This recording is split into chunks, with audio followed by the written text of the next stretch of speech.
High, আমার সঙ্গে দেখা হলো এক টুকটুকে লাল লঙ্কা। লঙ্কা, এদিকে আয়। হাই পামকিন, তোমার সাথে দেখা হয়ে খুব ভালো লাগলো। আমারও খুব ভালো লাগলো লঙ্কা। এই সুন্দর বাগানে একসাথে খেলবো? হ্যাঁ, হাই, চলো।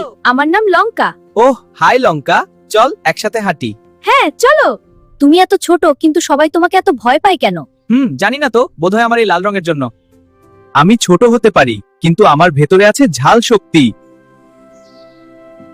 দেখো কুমু, এই পথে চলতে চলতে আমি অনেক কিছু শিখছি।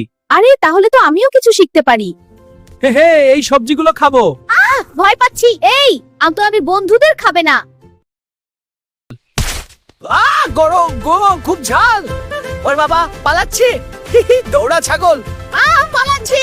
তুমি তো সত্যিই দারুণ। হ্যাঁ, আমি অনেক কিছু করতে পারি।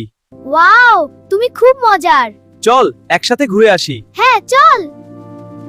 ওহ, পড়ন্ত পাতাগুলো আমাকে ভয় দেখায়। ভয় পাওয়ার দরকার নেই, তোমার ভেতরের শক্তি খুঁজে বের করো। এখন আমি ভয় পাই না।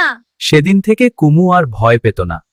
সে বুঝে গেল, নিজের ভেতরের শক্তিকে চিনতে পারলেই সবাই সাহসী হতে পারে। এই লঙ্কা দেখ, কত সুন্দর পড়ন্ত পাতা। হ্যাঁ কুমু, খুব মজা লাগছে। চল একসাথে হাঁটি এই পথ ধরে। হ্যাঁ, তুই আমার সেরা বন্ধু। তুইও আমার সেরা বন্ধু লঙ্কা, চিরদিনের জন্য। আরো নতুন নতুন মজার গল্প পেতে আমাদের পেজে লাইক ও সাবস্ক্রাইব করো।